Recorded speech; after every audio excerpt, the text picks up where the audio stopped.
आप सभी को नमस्कार। मेरा नाम आदित्य तिवारी, सहायक प्राध्यापक RCT भिलाई। आज के इस प्रस्तुति में आप सभी का अभिनंदन करता हूं, आप सभी का स्वागत करता हूं। आज के इस प्रस्तुति का विषय है पार्सिंग में त्रुटि सुधार, या मैं बोलना चाहूँ एरर रिकवरी इन पार्सिंग। ये सबसे महत्वपूर्ण विषय है क्योंकि हमारी जो एरर्स होती हैं, कंपाइलर का काम ही यही होता है कि एरर्स को निकालना, उसको फाइंड आउट करना और उसके एरर्स को रिमूव करना। एक छोटे से एग्जांपल से मैं समझाना चाहूँ आप लोग को। जैसे आप कोई भी प्रोग्रामिंग कोडिंग करते होंगे, किसी में बनाए, आप सी में बनाए, C++ में बनाए, तो सबसे पहले आप क्या करते हैं, उसको कंपाइलर के थ्रू चेक कराते हैं। आप डायरेक्टली रन नहीं कराते हैं।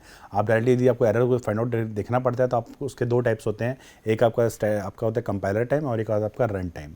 तो कंपाइलर टाइम मतलब जब कंपाइलर उसको चेक करता है कि भाई वो सही है कि नहीं है, आपने कुछ गलतियां तो नहीं लिखी हैं, कुछ गलतियां कहीं करते नहीं, कोई मिसिंग तो नहीं करते। कई बार हम करते रहते हैं, कभी अगर जाने अनजाने हम कुछ चीज़ को स्किप कर गए, कुछ भूल गए, या कुछ हमने गलत लिख दिया, स्पेलिंग गलत कर दी। बहुत सारी चीज़ें ऐसी होती हैं जो एरर्स आपकी कोडिंग के लिखते हुए के दौरान में आ जाती हैं।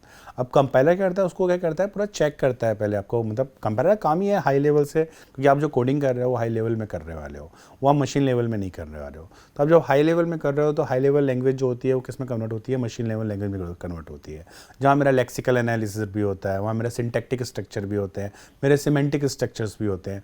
3 फेजेस से वो निकल के गुजरता है और भी बहुत सारे फेजेस होते हैं जो मेन इसके महत्वपूर्ण होते हैं। 3 फेजेस में आपको एरर को फाइंड आउट करता है वो। तो वहाँ से वो निकालता है कि कंपाइलर टाइम में यहाँ चीज़ ये एरर आई है, और वो एरर को या तो वो खुद भी ठीक करता है, इसका नाम ही है रिकवरी, या फिर वो यूज़र को दे देता है कि भाई आप देखो, आप इसको ठीक करो, इसको ठीक कर दीजिए, मुझे समझ में नहीं आ रहा है। यदि उसको समझ में आ रहा होता है, कुछ स्टैंडर्ड ऐसी गलतियाँ आपकी होती हैं, जैसे आपने इफ़ है, आई हैव, ठीक है, आपने उसको FI लिख दिया, तो क्या हो गया, अब वो क्या समझ में आ रहा है कि भाई FI तो कुछ वर्ड होता नहीं है। तो वो जानता है कि कई बार लिखते लिखते इंसान क्या होता है, बहुत सारी चीज़ों में रहता है, यूज़र का रहता है, वो इफ़ लिखना चाहता है, पर उसने क्या कर दिया, FI लिख दिया, तो उसको वो ठीक कर दिया। जैसे वाइल की स्पेलिंग आपने गलत लिख दी, डू वाइल आप लिख रहे हो तो मालूम है आप WHILE आप लिखने LE लगाना भूल गए, तो मतलब क्या हो गया, वो वहाँ पे ऐसी जो माइनर एरर्स होती हैं, हम चाहते नहीं पर वो हो जाती हैं वो जब चीज़ें। तो ऐसी चीज़ों को क्या करता है, वो आइडेंटिफाइड भी करता है और कई बार उसको क्या करता है, वो रिकवर मतलब कि उसको ठीक भी कर देता है। तो ये जो पूरा का पूरा जो मुद्दा रहता है, ये कंपाइलर का काम का होता है, जो अपने फेजेस में, जब कंपाइलर के जो फेजेस में आपको बताया है उसके अकॉर्डिंग चलते हैं। लेक्सिकल कैसे काम करते हैं सब हमने उसको समझ चुका है, कैसे क्या क्या चीज़ें करती हैं। उन सब का जो पूरी चीज़ों को पढ़ने का जो एप्लीकेशन है वो इस चीज़ के लिए है कि हम कैसे एरर रिकवरी करते हैं इन दी ड्यूरिंग दी पार्सिंग टेक्निक, या पार्सिंग के दौरान हम इसको कैसे ठीक कर पाते हैं। तो इसका महत्वपूर्ण ये विषय यही है। तो यदि आपको परिचय पूछा जाए कि पार्सिंग की त्रुटि के सुधार क्या है, अब त्रुटि में हमको काम ही यही है, हमको इसकी त्रुटियों में सुधार करना है। तो त्रुटि उपयोगकर्ता द्वारा शुरू की गई एक कार्रवाई है जिसके परिणाम स्वरूप प्रोग्राम का असामान्य व्यवहार या समस्याएं उत्पन्न होती हैं। इन त्रुटियों को यथाशीघ्र पुनः प्राप्त करना महत्वपूर्ण है, क्योंकि यदि उन्हें समय पर पुनः प्राप्त नहीं किया जाता है तो वे ऐसी स्थिति पैदा कर देंगे जिससे उभरना बेहद मुश्किल होगा। संकलन के इस चरण के दौरान सभी संभावित उपयोगकर्ता यानी कि यूजर्स त्रुटियों की पहचान की जाती है और त्रुटि संदेशों के रूप में उपयोगकर्ता को रिपोर्ट की जाती है। त्रुटि प्रबंधन प्रक्रिया त्रुटियों का पता लगाने और उन्हें उपयोगकर्ता को सूचित करने का एक तरीका होता है। या तो वो खुद करेगा या यूज़र को बता देगा भी यहाँ गलती। आप देखोगे, आप इस लाइन में फलाना गलती है, इसको ठीक कर लीजिए। तो आप जाते हो, उसको सेमीकोलन लगाना भूल गए। मतलब उसमें कोई ऐसा नहीं कि आप जब बहुत बड़ी गलती कर रहे हो, आप छोटी सी गलती करो, सेमीकोलन लगाना ही भूल गए। फंक्शन को आपने ओपन किया, फंक्शन को क्लोज ही करना भूल गए, ठीक है। आपने फंक्शन के आगे कोई कीवर्ड लिख रहे हैं, वो बहुत ऊट पटांग कीवर्ड लिख दिया, उसमें आप लगे। आपने मैथ्स का बहुत बड़े फंक्शन को यूज़ करो पर मैथ लाइब्रेरी को आपने यूज़ नहीं किया। तो ऐसे बहुत सारे ऐसे चीज़ें होती हैं जो आप में declaration time error, syntax error, ये एरर वो एरर आती रहती हैं। पर ये जो एरर को पूरा जो काम कौन करता है, कंपाइलर ही करता है। तो बेसिकली हमारा जो इस प्रस्तुति का जो मेन उद्देश्य यही है कि हम कैसे कंपाइलर से काम कराते हैं, कैसे उससे निकलवाते हैं, कैसे उसको ढूंढ के वो कैसे एरर को रिकवर करते हैं। कि एरर आपने को नहीं समझ में आई कहाँ पर है, तो प्रोग्राम रन करके भी आउटपुट आपका नहीं दे पाएगा। तो कंपाइलर डिज़ाइन में भी कई बार त्रुटि होती है, जैसे कि सामान्य तौर पर एक कंपाइलर त्रुटि तब होती है जब वह कोड को किसी भाग या कंपाइलर में किसी बग के कारण कोड को एक पंक्ति या एल्गोरिदम को संकलित करने में विफल रहता है। तो पहले हम विभिन्न कंपाइलर गलतियों को देखेंगे और फिर हम पुनः प्राप्ति प्रक्रियाओं के बारे में बात करेंगे जिनका उपयोग कंपाइलर में समस्याओं को ठीक करने के लिए किया जाना चाहिए। त्रुटि प्रबंधन प्रक्रिया का लक्ष्य प्रत्येक त्रुटि को पहचानना करना, उसे उपयोगकर्ता को प्रदर्शित करना और फिर त्रुटि को संभालने के लिए एक पुनः प्राप्ति रणनीति विकसित करना और लागू करना है। इस पूरे ऑपरेशन के दौरान प्रोग्राम का प्रोसेसिंग समय धीमा नहीं होना चाहिए, मतलब आपका एग्जीक्यूशन टाइम बिल्कुल टाइम पर होना चाहिए। यदि आपके पूरे प्रोसेस में यदि प्रोसेसिंग टाइम ज़्यादा लग रहा है तो वो फिर आपके सिस्टम को ही पूरा स्लो कर देता है और ये एक तरीके से बेकार प्रोसेस भी कहलाती है। तो इसमें जितने भी आप प्रोसेस कर रहे हैं मतलब बहुत ही कम समय में ये सब चीज़ें होनी चाहिए। तो त्रुटि हैंडलर की विशेषताएँ क्या क्या है? सबसे पहली विशेषता तो यही है कि त्रुटि का पता लगाना, एरर डिटेक्शन। भाई करेक्ट तो आप तब करोगे जब डिटेक्ट होगी। तो एरर डिटेक्शन कहाँ कहाँ पर है? तो एरर का सबसे पहला काम है कि एरर को आइडेंटिफाइड करे, कौन सी लाइन में, कौन से वर्ड में, कौन सी जगह पे पर्टिकुलर एरर है। तो एरर का पता लगाना यानी कि त्रुटि का पता लगाना। दूसरा होता है कि एरर रिपोर्टिंग। यदि खुद समझ में आ रहा है वो मशीन को भी देता है, यूज़र को भी देता है कि भाई मशीन तो या तुम ठीक कर सकते हो तुम ठीक कर दो, या फिर यूज़र को बोलता है कि भाई तुम ठीक करना चाहो तो तुम ठीक कर दो। तो वो दोनों जगह भेज सकता है कि भाई यहाँ पे गलती है कुछ ऐसा। खुद से आजकल ऑटो करेक्ट भी हो जाता है। आप कई बार वर्ड में भी बहुत सारी चीज़ें आप वर्ड में लिख रहे होते हैं, स्पेलिंग गलत लिखते हैं, खुद ही ऑटो करेक्ट हो जाती है। व्हाट्सएप में आप लिखते हैं, चैटिंग करते रहते हैं, खुद ही ऑटो करेक्ट हो जाता है। तो रिलेटिव मालूम है उसको भी कौन से वर्ड इसके आगे आने वाले। तो सब चीज़ें भी आपके पास रहती है। तो एरर रिपोर्टिंग्स भी हो जाती हैं। थर्ड आपका क्या हो गया? Error recovery. तो आपका फिर से क्या करें, एरर रिकवर करिए, ठीक करिए और वापस जो सेंटेंस, जो सही सेंटेंस है उसमें आप उसको बना के दे दीजिए। तो इन शॉर्ट वर्ड यदि बोलना चाहो तो एरर हैंडलर का काम क्या है? एरर डिटेक्शन के साथ, एरर रिपोर्टिंग के साथ, एरर रिकवरी, इन तीनों को आपस में आप मिला देंगे तो एरर आपकी वैसे ही हैंडल हो गई। और यही हमारा आज के डेट में मेन काम है, मेंटेनेंस। तो एरर हैंडलिंग किसके अंदर में आता है? मेंटेनेंस के में आता है। और मेंटेनेंस आपका सही तरीके से काम कर रहा है, डिटेक्ट प्रॉपर कर रहा है, रिपोर्ट प्रॉपर कर रहा है, रिकवर पूरा कर रहा है, तो आप बोल सकते हैं कि हमारा हैंडलर बहुत अच्छे से काम कर रहा है। तो प्रत्येक तालिका के रिक्त प्रविष्टियाँ त्रुटियाँ हैं। पार्सर को प्रोग्राम त्रुटियों में खोजने और रिपोर्ट करने में सक्षम होना चाहिए। पार्सर होने वाली किसी भी त्रुटि को संभाल सकता है और आपका शेष इनपुट को पार्स करना जारी रख सकता है। हालांकि त्रुटि का पता लगाने के लिए पार्सर मुख्य रूप से जिम्मेदार है। संकलन प्रक्रिया के दौरान किसी भी बिंदु पर दोष उत्पन्न हो सकता है। तो अब बात करते हैं हम त्रुटियों के बेसिकली प्रकार के बारे में। तो सबसे पहले जो हम बात करेंगे, हम कुछ सामान्य प्रकार की त्रुटियों पर नज़र डालेंगे। त्रुटियां बेसिकली जो होती हैं आपकी 3 प्रकार की होती हैं। सबसे पहले होती है आपकी संकलन समय त्रुटि यानी कि कंपाइल टाइम एरर। दूसरी होती है हमारी रन टाइम त्रुटियां यानी कि रन टाइम एरर्स। और तीसरी हमारी होती हैं तार्किक त्रुटियां यानी कि लॉजिकल एरर्स। ये 3 एरर्स को हमको आइडेंटिफाइड करने रहते हैं कि कैसे कंपाइल टाइम एरर्स में, रन टाइम एरर्स में और लॉजिकल एरर्स में। तो इन तीनों को आपने ठीक कर लिया तो एरर आपकी वैसे भी रिमूव हो गई। तो सबसे पहले मैं बात करना चाहूँगा कंपाइल टाइम एरर यानी कि संकलन समय त्रुटियों के बारे में। यहाँ पर प्रोग्राम निष्पादित होने से पहले संकलन प्रक्रिया के दौरान संकलन समय त्रुटियाँ दिखाई देती हैं। ये सिंटैक्स त्रुटि का या आपका जो गम फाइल जो होती है संदर्भ के कारण हो सकता है, जो एप्लीकेशन को ठीक से संकलित करने से रोकता है। तो ये किसके अंदर में आता है? आपका संकलन समय त्रुटि के अंदर में आता है, यानी कंपाइलर टाइम एरर क्या आता है। जो अब इसी के अंदर के भी इसके भी आपके टाइप्स होते हैं। यदि मैं बात करूँ संकलन समय त्रुटियों के प्रकार के बारे में, तो ये प्रमुखतः 3 प्रकार के होते हैं आपके। ये पहला जो होता है आपका लेक्सिकल फेज एरर होता है, दूसरा जो आपका होता है सिंटैक्टिक फेज एरर होता है और तीसरा जो होता है आपका सिमेंटिक एरर होता है।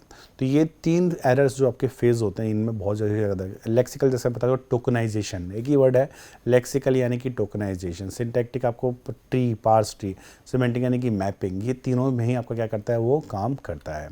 बट हालांकि इसको समझने से पहले आपको एक बार ये समझना जरूर चाहिए कि कंपाइलर के फेजेस कौन कौन से होते हैं, कि कौन कौन से चरणों में वो काम करता है। खैर बात करेंगे हम इसके बारे में, फेजेस ऑफ कंपाइलर के बारे में। तो पहले समझते हैं कि क्या होते हैं इसके फेजेस ऑफ कंपाइलर। तो कंपाइलर एक सॉफ्टवेयर है जो उच्च स्तरीय यानी कि हाई लेवल लैंग्वेज भाषा कोड को मशीन आपका पटनी भाषा कोड में परिवर्तित करता है। कोड को एक भाषा से दूसरी भाषा में परिवर्तन करने के समय कई मध्यवर्ती प्रक्रियाओं की आवश्यकता होती है। ठीक है, बहुत सिंपल है कि आप जो हाई लेवल मतलब कि जैसे इंग्लिश है, अभी राइट नाउ हिंदी हो गई, ये सब क्या है, कोई भी भाषा होगी आपकी मातृभाषा, सब ये क्या कहलाती हैं? आपकी हाई लेवल लैंग्वेज कहलाती है। मशीन इसको नहीं समझ पाता है, ना इंग्लिश को समझता है, ना हिंदी को, ना तेलुगु को, ना मराठी को, वो किसी भाषा को नहीं समझता, ना फ्रेंच को, ना जापानीज़ को। वो केवल कौन सी समझता है? मशीन लेवल लैंग्वेज को समझता है। तो हमारी जो भाषा है हम समझ पाते हैं, जो यूज़र समझ सकता है उसको हम लोग हाई लेवल लैंग्वेज बोलते हैं, और जो मशीन समझ पाते हैं उसको हम लोग लो लेवल या मशीन लेवल लैंग्वेज बोलते हैं। तो वो उस भाषा से लो लेवल भाषा है, मतलब कि हाई लेवल लैंग्वेज से मशीन लेवल लैंग्वेज में लेके आना। कई जगह किताबों में उसको लो लेवल लैंग्वेज भी लिखा गया है, हालांकि बोलने में बड़ा अजीब सा लगता है, इसलिए मैं हाई लेवल से मशीन लेवल बोलता हूँ। तो हाई लेवल से मशीन लेवल तक के लाने की प्रक्रिया को हम लोग कंपाइलर का फेजेस कहते हैं। तो बहुत सारे चरणों से या फेजेस से इसको गुजरना पड़ता है। तो कंपाइलेशन इज़ डिवाइडेड, बेसिकली जो होता है आपका 2 भागों में होता है। जो संकलन के 2 चरण होते हैं विभाजित, आपको 2 भागों में विभाजित करते हैं। पहला जो होता है हमारे पास विश्लेषण मशीन या विश्लेषण होता है, जिसमें मतलब एनालिसिस किस चीज़ का? मशीन इंडिपेंडेंट का और लैंग्वेज डिपेंडेंट का, मतलब मशीन स्वतंत्रता का और भाषा पर निर्भरता का। ये दोनों पे हमारा क्या होता है? एनालिसिस होता है। तो इसको हम लोग हिंदी में विश्लेषण बोलते हैं, किसके अंदर? मशीन इंडिपेंडेंट और लैंग्वेज डिपेंडेंट। दूसरा हमारा होता है हमारे पास संश्लेषण, यानी कि सिंथेसाइजिस। तो सिंथेसाइजिस फिर किसके अंदर में होगा? आपका मशीन डिपेंडेंट पे होगा और लैंग्वेज इंडिपेंडेंट में। यहाँ पे मशीन जो होगी डिपेंडेंट होगी और लैंग्वेज क्या हो जाएगी? आपकी इंडिपेंडेंट हो जाएगी। देखिए दोनों में अंतर है। एनालिसिस में मशीन इंडिपेंडेंट है, लैंग्वेज डिपेंडेंट है, पर सिंथेसाइजिस में आपका मशीन डिपेंडेंट है और लैंग्वेज क्या हो गया? इंडिपेंडेंट हो गया। तो ये किसके अंदर में आते हैं? आपके 2 प्रकार के जो संकलन होते हैं उसके चरणों के अंदर में आते हैं। तो बेसिकली कंपाइलर है क्या? तो कंपाइलर एक सॉफ्टवेयर ट्रल है जो उच्च स्तरीय प्रोग्रामिंग भाषा से लिखे गए कोड को मशीन कोड में अनुवादित करता है, जिसे कंप्यूटर के हार्डवेयर समझ सकता है। ये उस अनुवाद को कई चरणों में करता है, जिसमें आपके शाब्दिक विश्लेषण, पार्सिंग, सिमेंटिक विश्लेषण, अनुकूलन और कोड निर्माण शामिल है।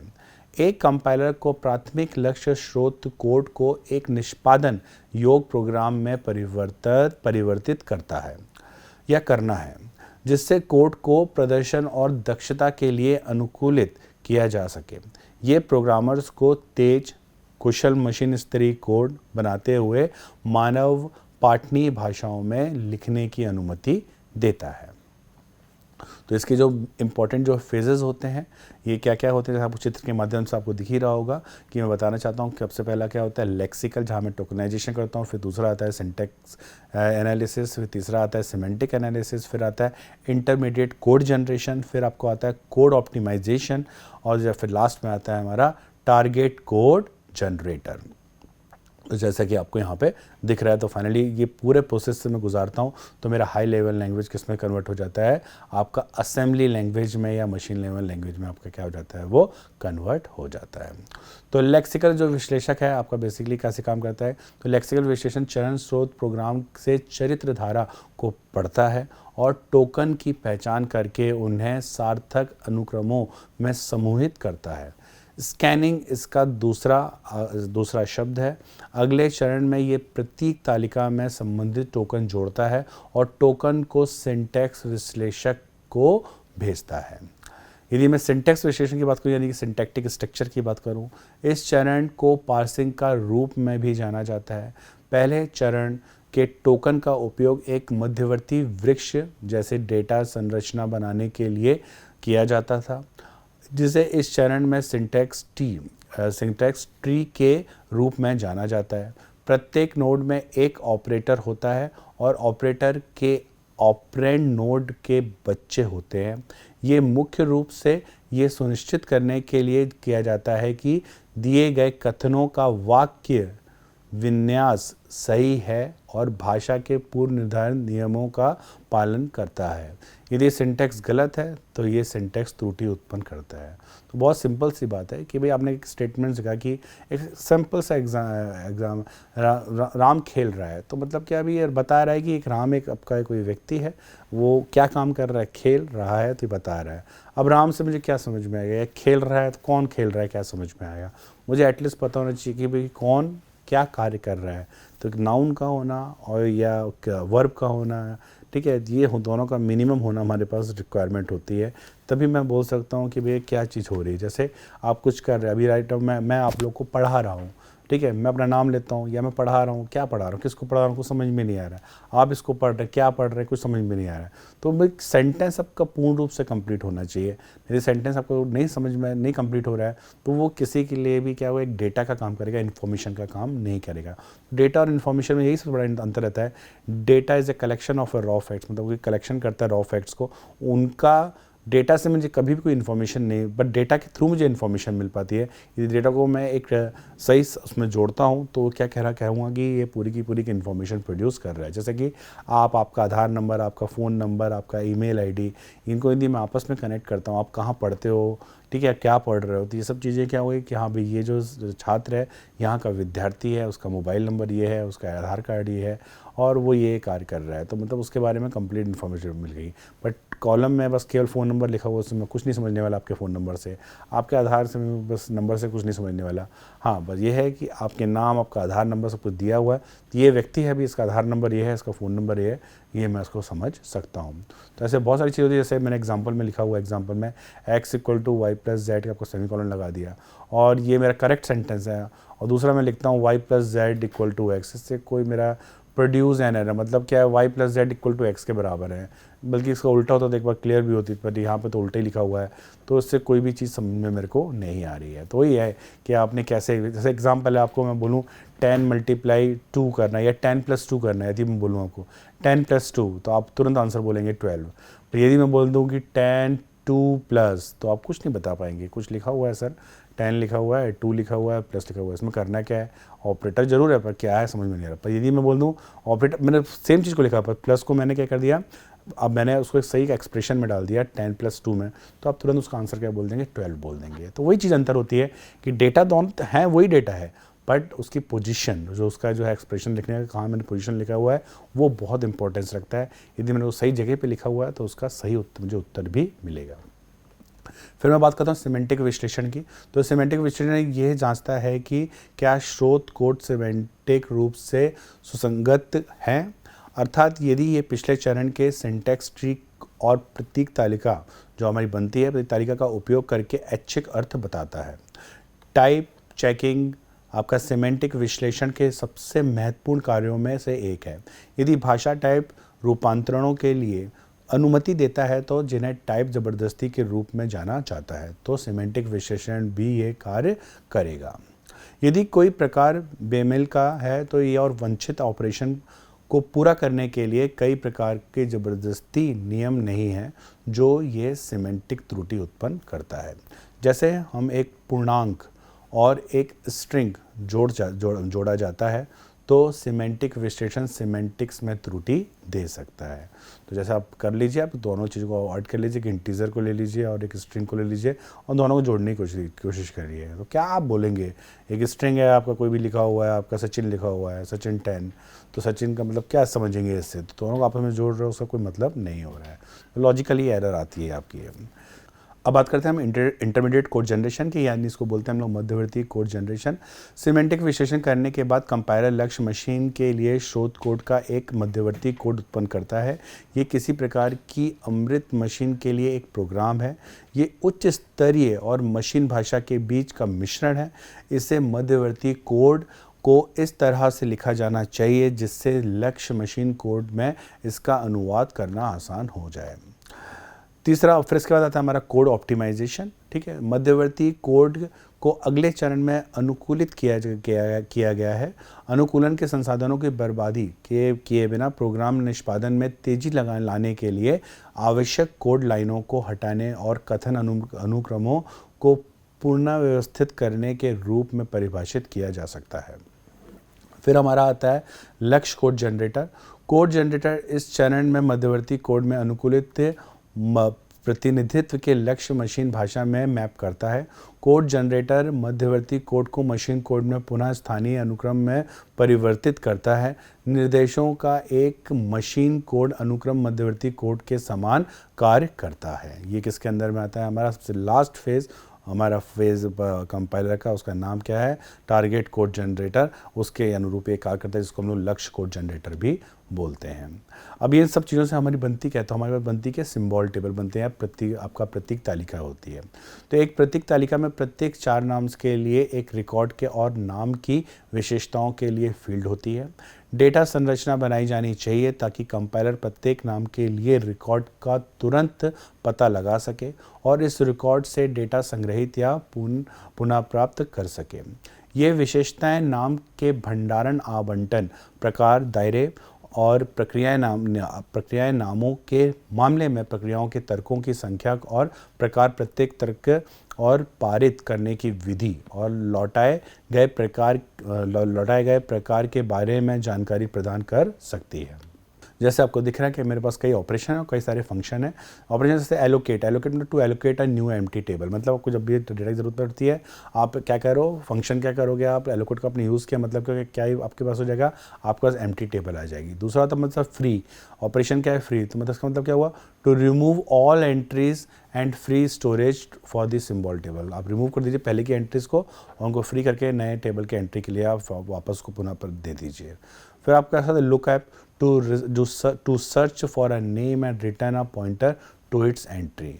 फिर आता है आपको इंसर्ट मतलब नाम से लग रहा है आपको, टू इंसर्ट अ नेम, आपको नाम को इंसर्ट कराना है सिंबल टेबल में और रिटर्न कराना है पॉइंटर एंट्री हो सके। फिर सेट एट्रीब्यूट, यहाँ पे आप एसोसिएट करेंगे attribute with a given entry.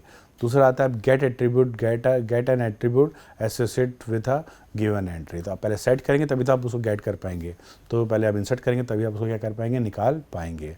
तो ये मेरे ऑपरेशंस कुछ होते हैं और कुछ इस फंक्शंस में वो क्या करते हैं, काम करते हैं। अब बात आते हैं हम लोग नियमित प्रबंधन के त्रुटि के बारे में, यदि एरर हैंडलिंग रूटीन्स के बारे में। तो एरर हैंडलिंग रूटीन संकलन के दौरान त्रुटियों का पता लगाने और उन्हें संभालने के लिए कंपाइलर के भीतर लागू निर्देशों का एक सेट है। एक त्रुटि प्रतीक तालिका में एक रिक्त प्रविष्टि है। त्रुटियां कंपाइलर के सभी चरणों में हो सकती हैं। जब भी कंपाइलर का कई चरणों के किसी त्रुटि का पता लगाता है तो उसे इसे त्रुटि हैंडलर के रिपोर्ट करना होगा, जो सूचित निदान संदेश जारी करता है। एरर हैंडलिंग जो रूटीन होता है कि मुख्य घटकों के में एरर डिटेक्शन और एरर रिपोर्टिंग शामिल होता है। दोनों को आपस में कर लें तो हमारा एरर हैंडल उसमें आसानी से हो जाता है। मैं पहले बात करूंगा मैं एरर डिटेक्शन की, तो ये जो घटक है हमारा संकलन प्रक्रियाओं के दौरान त्रुटि की पहचान करता है। ये शाब्दिक त्रुटियों का पता लगाने और अर्थ संबंधी नियमों में संदर्भ में स्रोत कोड की शुद्धता को सत्यापित करने के लिए शाब्दिक विश्लेषण होता है। साथ ही साथ में पार्सिंग या सिमेंटिक विश्लेषण सहित विभिन्न चरणों में इनपुट स्रोत कोड की जांच भी ये करता है। फिर अब मैं बात करता हूँ पूरी चीज़ों से हमारा मतलब क्या है, तो ये हमारे लिए पूरे काम करते हैं किसके लिए, लेक्सिकल फेज एरर्स के लिए। तो पहचानकर्ताओं द्वारा आपके इसमें जो रहता है कीवर्ड्स जो होते हैं, आपके पहचानकर्ता जो कीवर्ड्स या मैं ऑपरेटरों की गलत वर्तनी इस श्रेणी के अंतर्गत में आती है। ये त्रुटियां शाब्दिक चरण और प्रोग्राम निष्पादन के दौरान दोनों में होती है। जब आपके वर्णों की एक श्रृंखला किसी टोकन के पैटर्न को संतुष्ट नहीं करती है तो एक शाब्दिक त्रुटि उत्पन्न होती है। ये गलतियां वर्तनी की गलतियों या किसी गैर कानूनी वर्ण की उपस्थिति के परिणाम स्वरूप हो सकती हैं। सामान्य तौर पर शाब्दिक त्रुटियां जो होती हैं तब होती हैं जब पहचानकर्ता या आपके संख्यात्मक आपकी जो होती है स्थिरांक बहुत लंबे होते हैं। जैसे कि मैं आपको बुलाऊं कि ये आपने लिख दिया, मान लो कोई टेबल नेम, आपने टेबल क्रिएट किया, आपने टेबल क्रिएट करने के बाद उसको टेबल का नाम लिखा, मान लो स्टूडेंट टेबल है, तो स्टूडेंट में आपका student name underscore roll number underscore marks underscore age, मतलब ये क्या हुआ, मतलब आप टेबल का नाम आप लिख रहे हो और टेबल का नाम आप जो लिख रहे हो इतना लंबा नाम दे रहे हो, तो कोई मतलब नहीं हो उसके नाम को देने का, इतने नंबर देने का। तो इतना आप स्टूडेंट का आप डिटेल को डालना है तो आप स्टूडेंट का कुछ ऐसी कीवर्ड बनाइए जिससे आप उसको ट्रेस कर सकें। आप पूरी फील्डों को उठा के मत डाल दीजिए उसके नाम को देने के लिए, तो मतलब उसको लिखने में आपका समय एक तो जगह बहुत ज़्यादा लग रही है और उसको ये सब भी क्या कहलाती हैं, त्रुटियाँ कहलाती हैं, सब कोई मतलब नहीं होता है। तो आप क्या करिए, छोटा सा एक नाम दीजिए जिससे आप भी समझ सकें और सामने वाला भी समझ सके, ठीक है। तो इसके थ्रू हम उसमें काम करते हैं। जैसे आपका शॉर्ट नेम बन जाता है, ठीक है, तो आपके खुद के नाम भी बहुत बड़े बड़े होते हैं। जैसे किसी का बोलते हैं राम नारायण तिवारी, तो आपको भी राम नारायण तिवारी आप RN तिवारी लिख लीजिए, लाइक दैट कुछ आप और कुछ लिख लीजिए। लाइक आपको करना कुछ, आपको स्मॉल वे में आपको आगे बढ़ना है आपको। साथ ही साथ में ऐसे पात्र जो अवैध प्रतीत होते हैं, जैसे आपने लिख दिया, जैसे सपोज आपने फॉर लिख दिया, फॉर की जगह FRO लिख दिया, तो आप लूप लगाना चाह रहे हो, बस को पता है कि भाई FRO आपने लिख दिया, FRO कुछ नहीं होता है, FOR ही होता है। वाइल की स्पेलिंग डू वाइल की स्पेलिंग गलत लिख दी, तो ऐसे और से कुछ ऐसे पात्र लिख दिए, कोई रिलेटेड ही नहीं कर रहा है, आपने उसको फंक्शन बना दिया है, तो मतलब क्या हो गया है कि वो चीज़ भी आपके लिए गलत होती है। मतलब कोई भी फाइल का कोई भी नाम दे रहे हो, तो ये सब भी चीज़ें आपकी क्या होती हैं, सामान्यतः एरर के फॉर्म में आती हैं। तो जो ये सब जो एरर्स होती हैं हमारी किसके अंदर में आती हैं, सामान्य तौर पर शाब्दिक त्रुटियों के अंदर में हमारे पास आ सकती है। जैसे कि एग्जांपल है, मैंने यहाँ पे लेके रखा है, मैंने क्लास को कॉल किया हुआ है पब्लिक स्टैटिक वॉइड में, मैंने एक स्ट्रिंग को कॉल कर लिया है, फिर इन फैक्टोरियल नंबर मैंने ले लिया फाइल, और यहाँ पे मैंने क्या कर दिया, आपको फॉर को लूप चलाया है 1 से लेके और नंबर तक के चलेगा, i++ कर दिया, फैक्टोरियल ले लिया। तो यहाँ पे क्या हो गया, सिस्टम को मैंने कॉल किया कि भैया अब जो भी आपका सिस्टम आउट प्रिंट आप करो फैक्टोरियल्स को, और ऐसा करके मैंने सिंटेक्स को पास कर दिया, डॉलर का सिंबल लगा दिया। अब ये क्या चलेगा कि नहीं चलेगा, तो यहाँ आप देखेंगे, आपने इस प्रोग्राम कोड को अच्छे से पढ़ा होगा, देखा होगा, समझा होगा, तो यहाँ हमने प्रिंट आपका जो स्टेटमेंट के बाद एक जो है गैर पार्टनी सिंटेक्स का उपयोग किया हुआ है, जिसके परिणाम स्वरूप त्रुटि होती है। बाकी सब सही था, लाइन ऑफ कोड सब सही थे, सब कुछ दे, पर मैंने क्या कर दिया, यहाँ पे मैंने जो प्रिंट है, जो मैं जब प्रिंट के लिए जब मैं कॉल करने वाला हूँ, वहाँ मैंने सिंटेक्स में कुछ मैंने गलतियाँ लिख दी हैं। तो वो जो गलतियाँ जो मैंने करी हैं, त्रुटियाँ जो करी हैं, उसका उपयोग किया गया है मैंने, जिसके परिणाम स्वरूप त्रुटि होती है, और ये जो है लेक्सिकल त्रुटि के अंतर्गत आता है। तो ये त्रुटि को इस तरह से दिखाया जाता है कि एरर आप देखेंगे कभी ऐसा लिख दिए होंगे, तो वहाँ पे आपको स्टेटमेंट पास करके आया होगा, इलीगल स्टार्ट ऑफ एक्सप्रेशन। आपने देखा होगा इस टाइप के, इसमें इलीगल स्टार्ट ऑफ एक्सप्रेशन। तो इस टाइप की एरर आपने कई बार देखी होगी यदि आपने इस टाइप के कोड्स का आपने यूज़ किया होगा तो ये किसके अंदर में आता है, हमारा लेक्सिकल के अंदर में आता है। अब मैं इसी में दूसरे फेज़ में आगे बढ़ता हूँ, जिसका नाम क्या है, सिंटैक्टिक फेज एरर्स, यानी कि वाक्यात्मक चरण त्रुटियाँ हैं। इसमें क्या होता है, ये समस्या वाक्यात्मक चरण के निष्पादन के दौरान उत्पन्न होती है।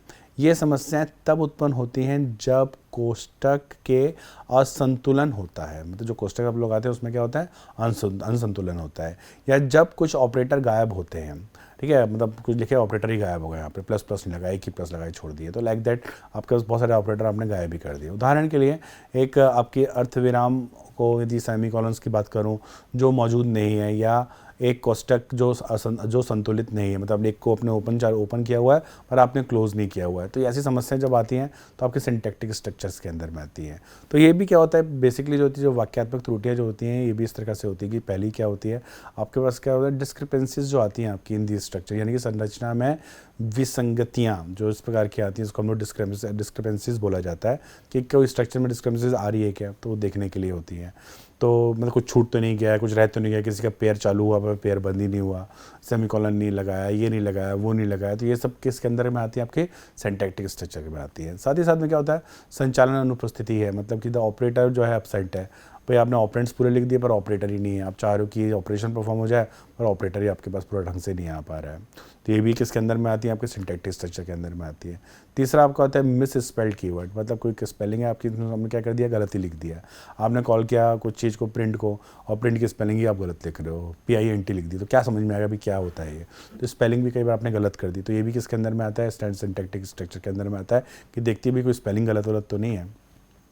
फिर आपका था कोष्ठक का असंतुलित ना होना, तो यहाँ पे आपको देखना कि पैरेंथेसिस आपके पूरे प्रॉपर लगे हैं कि नहीं लगे हैं, ओपन हुए हैं तो क्लोज हुए कि नहीं हुए, क्लोज हो गए तो ओपन हुए थे कि नहीं हुए थे, तो कोष्ठक भी पूर्ण रूप से वहाँ पे हैं कि नहीं है, स्पेलिंग ठीक है कि नहीं है, ऑपरेटर ढंग से हैं कि नहीं है, कि एब्सेंट तो नहीं है, या कोई सब होने के बावजूद भी कोई डिस्क्रिपेंसीज तो नहीं है वहाँ पे, ये सब पूरे का पता लगाने के लिए हमको ज़रूरत पड़ती है किसकी, सिंटैक्टिक स्ट्रक्चर की। जैसे आपको यहाँ पे एक दिख रहा होगा, मैंने फिर से एक एग्जांपल लिया कि एग्जांपल के बिना आप कभी नहीं समझ सकते कि कहाँ पे क्या गलतियाँ हैं। यहाँ मैंने लिखा है क्लास फैक्टोरियल, अब पूरे कोड को अच्छे से देखिए, फिर मैं public static void main call किया है, फिर मैंने उसके बाद इंट फैक्टोरियल लगा दिया, इंट नंबर लगा दिया =5, और फिर मैंने फॉर लूप लगा दी, फैक्टोरियल कॉल कर दिया, फिर मैंने सिस्टम आउट एक आउटपुट के प्रिंट आउट फंक्शन को मैंने कॉल कर लिया। अब इस कोड को आप बहुत आसानी से देखिए, बताइए कि इसमें कोई गलती दिख रही है क्या आपको। तो आप पूरे लाइन ऑफ कोड्स को देखेंगे तो क्या गलती दिखती है आपको। तो इस उपरोक्त कोड में एक आपका जो है आपका वाक्य विन्यास त्रुटि में, क्योंकि हमें इस कथन में जो आपको दिख रहा होगा आपका एक ऑपरेटर जो है आपका इक्वल टू ऑपरेटर, असाइनमेंट जो ऑपरेटर है का उपयोग करने की आवश्यकता हम लोग को है, लेकिन हम इसकी बजाय असामान्य अभिव्यक्ति इक्वल टू का उपयोग कर रहे हैं। तो कहने का मतलब ये है कि कई बार आपका ऐसी चीज़ें भी होती हैं जो आपकी ऐसी एरर भी दे देती हैं कि छूट गया, ज़्यादा हो गया, वो सब की एरर्स भी हमारे पास आ जाती हैं। तो ये आपको याद होना चाहिए कि असाइनमेंट ऑपरेटर हम कैसे लगाते हैं और असाइनमेंट ऑपरेटर कैसे लगना चाहिए। यदि आपने उसको भी गलती से एक बार लगाया या 2 बार नहीं लगाया या नहीं लगाया तो वहाँ से भी आपकी एरर्स इसमें आ सकती हैं, क्रिएट हो सकती हैं। फिर हमारे पास आता है क्या, सिमेंटिक एरर्स। ठीक है, अब मैं उम्मीद कर रहा हूँ कि आप जब कोडिंग कब करते होंगे आपको मेरी बातें जब समझ में आएंगी, जब आप कोडिंग करेंगे और ये सब देखेंगे अच्छा ये वाली एरर है, क्योंकि हम लोग कई बार वहाँ कर लेते हैं पर हमको पता नहीं चलता कि वो एरर कैसे आइडेंटिफाइड होती है, हमको समझ में ही नहीं आता है। तो उनके आइडेंटिफाइड होने के तरीके क्या होते हैं, हमारे यही सब होते हैं। तो अब सिमेंटिक एरर की बात करता हूँ तो इन त्रुटियों का पता किसी प्रोग्राम के संतुलन समय के दौरान लगाया जाता है जब वे आपके सिमेंटिक विश्लेषण चरण के दौरान घटित होती हैं। ये समस्याएं तब होती हैं जब ऑपरेटरों और या मैं बोलूँ कि वेरिएबल्स या अघोषित वेरिएबल्स का गलत तरीके से उपयोग किया जाता है, जैसे कि ऑपरेटर और ऑपरेंड्स या असंगत मान असाइनमेंट के बीच प्रकार के टकराव को बोला जाता है। तो ये सब हमारे पास किस में आते हैं, सब इसके एरर्स के अंदर में आते हैं। तो जैसे मैंने फिर से इसके लिए एग्जांपल लिया, यहाँ पे मैंने कोड यहाँ पे दिया हुआ है, आप कोड को फिर से आप अच्छे से देख सकते हैं। क्लास फैक्टोरियल, फिर मैंने कॉल किया है आपके को, फिर इंटीजर आई को कॉल किया है। तो इस लाइन में आप कोड्स में आपको क्या दिख रहा होगा गलत, सही, ये सेम लाइन ऑफ कोड्स हैं, इसमें आपको क्या गलती दिख रही है। तो आप इसको अच्छे से पढ़ेंगे तो आपको समझ में आएगा कि उपरोक्त कोड में एक त्रुटि है, उत्पन्न करेगा क्योंकि हमने वेरिएबल्स तथ्य घोषित नहीं किया है, जो एक अर्थ संबंधी त्रुटि उत्पन्न करता है और इसलिए आउटपुट इस तरह दिखाई देता है कि आपको एरर में क्या दिखाएगा, एक एरर जनरेट होगी इस लाइन ऑफ कोड्स में और उसका नाम रहेगा कैन नॉट फाइंड सिम्बॉल। मतलब सिम्बॉल को समझ में भाई कहाँ से सिम्बॉल आ गया, कैसे आप यूज़ कर रहे हो, कैसे उसको आप लेके चल रहे हो, उसको आपने कहीं पे भी डिक्लेयर ही नहीं किया है, तो उसको समझेगा कैसे कि ये क्या चीज़ हो रही है। तो लगता हमको देख लाइन ऑफ कोड देखेगा सब कुछ सही, पर नहीं हो रहा है। आपका कंपाइल टाइम में आपको शो कर देगा can not find a symbol. तो ये भी आपकी एरर्स होती हैं। तो ये अब खत्म होती है। फिर हम दूसरे में आते हैं हमारे कि रन टाइम एरर्स में। तो ये तो हो गई लेक्सिकल की बात, ये सब उसकी बातें हो गई। अब हम कंपाइलर टाइम की हम पूरी एरर्स की बात कर लिया, अब हम लोग बात करेंगे किसकी, रन टाइम एरर्स की बात करेंगे। तो रन टाइम से त्रुटि किसी प्रोग्राम को निष्पादन के दौरान होती है, और क्योंकि run time during the operation जब हो रहा है जब तभी वो यूज़ होगा, पहले से स्टैटिकली इसमें कुछ नहीं होता है। और ये आमतौर पर गलत आपके जो सिस्टम पैरामीटर या आपकी अनुचित इनपुट डेटा के कारण होते हैं। इसमें किसी एप्लीकेशन को चलाने के लिए मेमोरी की कमी, किसी अन्य सॉफ्टवेयर के साथ मेमोरी के टकराव या तार्किक त्रुटि शामिल हो सकती है, जो रन टाइम त्रुटि का एक उदाहरण है। दूसरे में बोलना चाहूँ तो ये वे त्रुटियां हैं जो तब होती हैं जब कोई उपयोगकर्ता किसी कोड में अनुचित सिंटैक्स दर्ज करता है, मतलब गलत चीज़ कुछ लिख दिया तो उसमें अनुचित सिंटैक्स दर्ज करता है, या वह कोड दर्ज करता है जिसे एक सामान्य कंपाइलर नहीं चला सकता है। तो ऐसी गलतियाँ जो किसमें आती हैं, रन टाइम के समय में आती हैं। तीसरे में एरर की बात करूं तो लॉजिकल एरर्स होती हैं। हालांकि सबसे इंपॉर्टेंट तो हमारा वही है, आपके पास जो अपन ने पढ़ा, फिर रन टाइम एरर होता है, फिर हमारे पास क्या होता है, लॉजिकल एरर होते हैं। इससे मतलब प्रोग्राम रन होते हैं पर लॉजिक एरर्स देते हैं आपके। तो लॉजिकल एरर में होते हैं जब प्रोग्राम खराब तरीके से निष्पादित होते हैं और फिर भी असामान्य रूप से समाप्त नहीं होते, जो तर्क संबंधी त्रुटियाँ यानी लॉजिकल एरर्स जैसी त्रुटियाँ होती हैं। ये तर्क त्रुटियाँ के परिणाम स्वरूप अप्रत्याशित या अवांछित आउटपुट या अन्य व्यवहार हो सकता है, भले ही इसकी तुरंत पहचान ना की गई हो। ये वे त्रुटियां हैं जो तब होती हैं जब आपका निर्दिष्ट कोड पहुंच योग्य नहीं होता है, या जब एक अनंत लूप मौजूद होती है, मतलब रिकर्शन लूप में फंस गए, आप निकल ही नहीं पा रहे हैं आप वहाँ से, तो वहीं के अंदर घुस के चले गए। तो ऐसी ये सब प्रॉब्लम आती है, तो ये सब क्या कहलाती हैं, लॉजिकल एरर्स कहलाती हैं। हम कंपाइलर के कई त्रुटि आपके होते हैं जो पुनर्प्राप्ति तंत्रों को देखेंगे, क्योंकि हमें विभिन्न प्रकार की त्रुटियों को अच्छे ज्ञान हो गया है। तो जैसे हम बात करें, सबसे पहले की बात करें मोड ऑफ एरर रिकवरी की, तो जैसे आप जब पूरा देख लेते हैं कंपाइलर, तो कई बार वो खुद इसको रिकवर भी कर देता है। जैसे कि आपके कंपाइलर में सबसे सरल आवश्यकता आपको होती है बस रोकना या एक संदेश जारी करना या संकलन रोकना है। कोड में समस्याओं के निपटने के लिए एक पार्सर निम्नलिखित 5 विशिष्ट त्रुटि पुनः प्राप्ति प्रतंत्रों में से एक को क्रियान्वित कर सकता है, जो सबसे प्रचलित पुनः प्राप्ति रणनीति में से कुछ हैं। जैसे पहला जो होता है आपका पैनिक मोड रिकवरी। इसके अंदर में क्या होता है कि इस पद्धति में इनपुट से क्रमिक वर्णों में एक करके हटाना शामिल है। जब तक के सिंक्रोनाइज टोकन का एक सेट नहीं मिल जाता, उदाहरण के लिए आपका अर्धविराम, आपका उद्घाटन व समापन कोष्ठक जैसे सीमांकन टोकन का सिंक्रोनाइज कर लेते। जैसे आपने ओपन चालू किया, उसका पेयर क्लोजिंग में नहीं मिल गया, फंक्शन को चालू किया, उसका नहीं मिल गया, तो ऐसे जब आपके आते हैं तो देखता है वो खुद ही भी उसको एक नाम देता है कि पैनिक मोड रिकवरी, खुद इसको रिकवर वो कर देता है। उदाहरण जैसे दिख रहा है यहाँ पे आपको इंट में दिख रहा है $, कॉमा सम और फिर 5Z। तो चूंकि परिवर्तनीय घोषणा असामान्य प्रतीकों में जैसे डॉलर जो है और संख्या के 5 में शुरू होती है, इसलिए पैनिक कोड रिकवरी में ऐसे चर को हटा देगी तब तक कि इसमें अल्प विराम या अर्ध विराम जैसे सिंक्रोनाइज टोकन नहीं मिलते हैं। लाभ ये है कि इसे लागू करना आसान है और यह सुनिश्चित करता है कि आप अंततः लूप में नहीं फंसेंगे। दोष यह है कि अतिरिक्त समस्याओं की जांच किए बिना बड़ी मात्रा में डेटा छोड़ दिया जाता है। फिर दूसरे की बात करें हम लोग स्टेटमेंट मोड रिकवरी की। यहाँ पर क्या होता है, जब एक पार्सर किसी त्रुटि का पता लगाता है तो वह समस्या को सुधारने का प्रयास करता है ताकि कथन के बाकी इनपुट पार्सर में पार्सिंग जारी रखने की अनुमति दे सकें। लुप्त अर्धविराम डालना, अल्प विराम के अर्धविराम से बदलना इत्यादि। पार्सर के डिज़ाइनरों को ये सावधानी बरतनी चाहिए क्योंकि ये गलत सुधार के परिणाम स्वरूप एक अंतहीन चक्र हो सकता है। एक कमी ये है कि उन परिस्थितियों में निपटना मुश्किल है जहाँ पे वास्तविक समस्या पता चलने के से पहले हुई होती है। अब तीसरा हमारा पाता है एरर प्रोडक्शंस करना। यदि एक कंपाइलर डिज़ाइनर प्रचलित त्रुटियों से अवगत है तो त्रुटि उत्पादन के साथ व्याकरण यानी ग्रामर को बढ़ाकर इस प्रकार के दोषों को पुनः प्राप्त किया जा सकता है जिसके परिणाम स्वरूप अनुचित निर्माण होता है। इसे बनाए रखना बेहद कठिन और आपके समस्याग्रस्त भी होता है। त्रुटि परिस्थितियों का उपयोग वाक्यात्मक चरण त्रुटियों को पुनः प्राप्त करने के लिए किया जाता है। इसमें आपके पास ग्लोबल करेक्शंस आते हैं। ग्लोबल करेक्शन यानी कि पार्सर पूरे प्रोग्राम को ये देखता है कि और ये पता लगाने की कोशिश करता है कि उसे क्या हासिल करना चाहिए, फिर निकटतम मिलना ढूंढना इस त्रुटि के रहता है। जब एक गलत इनपुट यानी कथन किसी जटिलता समय के और स्थान पर आ जाता है।